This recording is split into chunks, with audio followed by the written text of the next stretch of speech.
Hey, what's up, guys?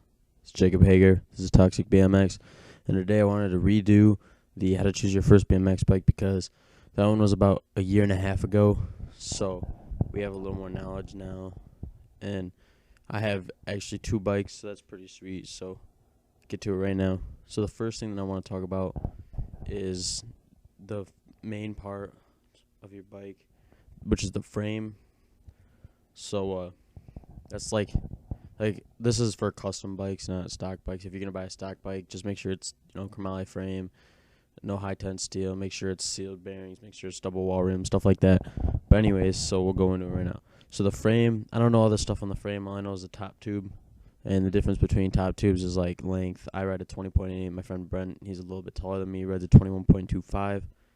So that's all based on your height. Everything else I don't really know. The back, I guess if it's shorter, it's easier for spins or manuals, and then I don't know any of the other dimensions. Anyways, so the next thing that I want to talk about is I'll move to the bars. I'll go part by part. So starting with the ends, there's bar ends. I'm not going to go with that because everybody's got their own personal preference. Grips, I like a thicker grip. It helps me a lot more with bar spins and stuff, so I'm not breaking my fingers. Bars, there's different types of bars. There's 2-piece and 4-piece. I prefer 2-piece. I like the look of them better. 4-piece seems to be more old school, but it is coming back a little bit. There's differences with height. Height normally has to do with your height, and width has to do with whatever you're comfortable with. It's normally like shoulder width for me anyways, so I ride mine really, really short, like 27 inches, because I'm not that wide. And then another thing you want to look at is up sweep, down sweep, and then back sweep, which is like the way that the bars actually angle off from the crossbar. So I don't know those too well or what they do. But anyways, we'll move down to the stem. So what your stem is it holds your bars to your forks. There's two different types of stems. There's front load and top load. I used to like the look of front load, but now I like top load. It brings the bars up a little bit more, which I find easier for bar spins and stuff. I don't see a difference between that and front load, but then again, that's just me, so I don't know. Then moving down to the forks, there's really no difference in forks. I like a more tapered fork, but forks are forks. Let's move to the back. So the cranks, I don't see too much different. They're all the same in my book.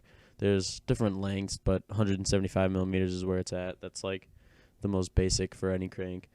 Then the pedals is aluminum, and then PC pedals or plastic, and those are basically personal preference. I run plastic. I can run metal now because I have shin guards, which I highly recommend. But so moving to the sprocket, there's different types of sprockets. There's standard sprocket, which most bikes do have, and that's where the bolt goes in and it locks the sprocket to the cranks. Then there's a spline drive sprocket where it like locks it into your splines, and then there's a sprocket with a guard over it. Now that can be spline drive or non-spline drive. Mine is non-spline drive, and it's 25 tooth, 25/9. That's like a normal setup for a BMX bike. So I'll move toward the obviously headset and bottom bracket sealed, but I'll move toward the back of the bike, or I'll stay in that area. So like your seat, there's pivotal, tripod, and rails. I prefer pivotal because they're a little bit easier to adjust and to remove and stuff. So and they look a lot cleaner to me. I've never seen a tripod, but that might be cool. So I'll go to the front. There's a front hub, and I don't see anything with a front hub. Front hubs are cheap. They're just a front hub. Just make sure they're sealed. Then moving to the back hub, there's a couple different types. I'm only going to talk about two, which is cassette and then free coaster. Free coaster is what I run, and what that does is so that when you're pedaling backwards, your cranks won't move on you, so you can fakie without having to back pedal like you would on a cassette. So I find that a lot helpful for some certain tricks. Pegs, there's different types of pegs, but I'm not going to get too into that just because not everybody runs them. But there's aluminum and there's plastic, and then there's ones with plastic sleeves, and I have aluminum ones with plastic sleeves. Anyways, so rims, make sure you get double wall rims. Make sure they're nice and strong. Make sure they're always... Alright, so then your tires, I like to run thicker tires, but there's different types. And then street, park, dirt tires and stuff, which would have more grooves in them. And then basically what I like to run is a little bit street, a little bit park, so it's not, super bald, but it's not really grippy, so that you can get a little bit of grip on the cement also. You want to make sure you're maintaining your bike when you ride. Make sure you're tightening up everything and stuff. So now I'm going to get to the stock, because most people start off on a stock. So I guess I need to do something for beginners, because you just watched this video and basically were like, whoa. But make sure when you're buying custom parts, you buy decent parts. Don't I mean, if you don't have the money, obviously don't buy really expensive parts, but you don't need to buy the top brand parts. You can buy stuff that's like there, but stay away from like Rant and stuff like that. I know some people run them, but I wouldn't, just because they break a little bit easier if you actually start increasing your riding more. But with a custom bike, or a stock bike, I should say, not custom, stay away from like Black Eye. Kink is a decent one. Everybody starts on that. Stolen, as long as you're getting a higher end bike on there. Stay away from Fiction and any type of Walmart bikes. I know you guys give me a lot of crap about that for talking about that, but definitely do stay away from those because they're a little bit heavier. Actually, they're quite a bit heavier. They are completely unsealed, and the parts are a lot cheaper, so they break easier if you actually start and stuff. I had my friend's rim and my rim off of a Mongoose. I don't know. One of them was off of another bike. And I was trying 180s for the first time, and I bent both the rims, like, completely out of whack. Like, they couldn't even fit between the frame. So that just shows you that, you know, maybe those bikes aren't the way to go. But there's always, you know, $400 bikes. I mean, they are a little bit pricey, but go to your local bike shop. See if they can hook you up with some deals or something. And then here's my new bike. And I run brakes and stuff. I'm not going to talk too much about brakes, but there are two different types of brakes. There's brakes with a gyro, and then just a standard single cable. And then there's front brakes. I like with a gyro so that it doesn't, you know, tangle up or anything, and it doesn't break loose if you tangle it too much. So I hook my brakes up myself. I don't have the bike shop do it just because I like to do it my way, because if it's not the way that I like it, then I won't like it and I won't ride it. This bike has female axles. I didn't really talk about that too much, but there's male axles and female axles. And the one male axle is when it's the straight axle, and then you put the nut on it. This one is where it's open, and then you screw in the bolts which make the axle. Same with the back with this one. Also, I didn't talk about chains, but there's two types of chains. There's a full link and a half link, and what a half link does, instead of a full link where it would overlap itself, and then it's big, small, it would be like each one is big and small, and then it would run down the line like that.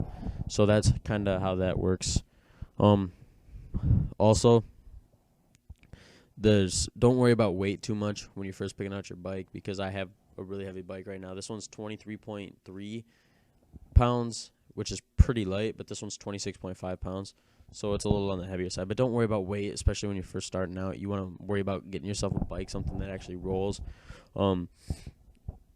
Normally when you're picking out your first bike, you're going to look at your frame size.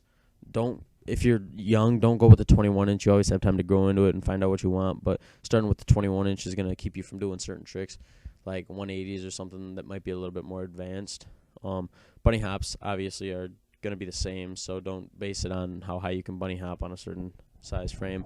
Bars also, when you're starting, I know it's cool to have bigger bars, but try to stay away from them when you're first starting. Try to just work your way up to them. If you like bigger bars, then go with bigger bars, but don't just start them. Also, when you're looking at a bike, make sure, like I said before, you get a chromoly frame, not a high-tension steel frame, just because it's stronger and it'll last you longer. This is a chromoly frame, and now I'm running, this is actually a stock Sabrosa frame on this bike, but it's pretty nice.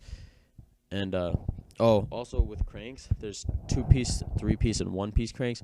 1-piece cranks you'd find on a Walmart bike. They bend super easy, and there's nothing you can do about it.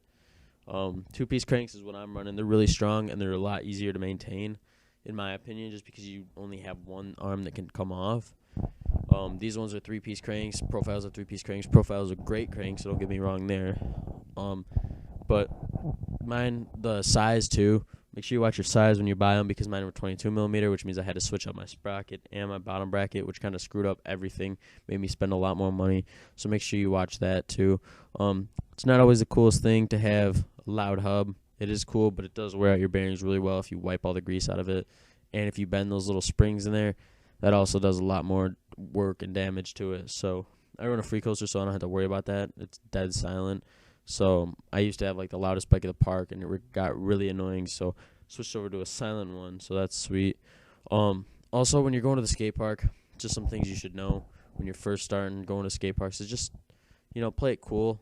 You haven't, unless you're like a pro from the start, make sure you just stay out of people's way. Like, it gets really annoying when a kid's just riding back and forth. I mean, yeah, it's cool, but I mean, if you're going to ride back and forth, go to your local outdoor skate park or something. Learn to jump the jumps there. Don't start at an indoor skate park. I'm not saying it's wrong to actually just ride at an indoor skate park because it is cool. But when you're just riding back and forth, cutting people off, it's not cool. So learn your skate park etiquette. There's other videos on that. Even with skateboard videos, you can still learn a lot from them. Basically, when you're first starting, try to spend a little bit more than you think you should. Like $200 is like nowhere near what you should spend. You should spend at least $350, and that's at least. So I mean, yes, there's custom or stock bikes that you can buy for like $250 that'll get you up there, but you want to start with a little better bike. I started on a Mongoose, and I got it for like $20, so it wasn't like I wanted it. Then I got a GT frame on it with some DK parts, and the rest I just started building up. And then I got I'm on my like 7th bike right now, and this is like a completely different bike. I don't have a single part from my older bikes on it. So just, work your way up there. Don't keep buying parts unless you're actually going to stay into the sport. But it is a fun sport, and you should probably give it a try if you haven't yet. Go out there, get yourself a custom bike. There's a couple websites I can give you: danscomp.com, Albies.com. Albies is like a Michigan brand place. So if you're from Michigan, then Albies is a nice place to go to. I like Danscomp because it gives you rewards and stuff, and you get like a whole bunch of promo codes and all that, and it's always good deals on there. So if not, just go to your local bike shop and see what they can hook you up with. Thanks for watching. Also, if you haven't already, click that like button. I know that you don't think it helps us out, but it does help us out a lot. It gives us a little bit of feedback. Also, drop some comments on what you like. If you want questions about stuff, questions about bikes. A lot of people did on our old ones, and we appreciate that so much. Also, drop in the comments. We're going to be doing a question and answers for me and my friend Brent, who is also in the other one of these. So if you want to see that, then comment what some of your questions that you have for us, and then I'll answer them in the next video. Also, hit that subscribe button if you want to see more. Our channel is kind of hard to find if you're just searching BMX, so you don't want to lose it. So make sure you press that subscribe button. Thanks for watching.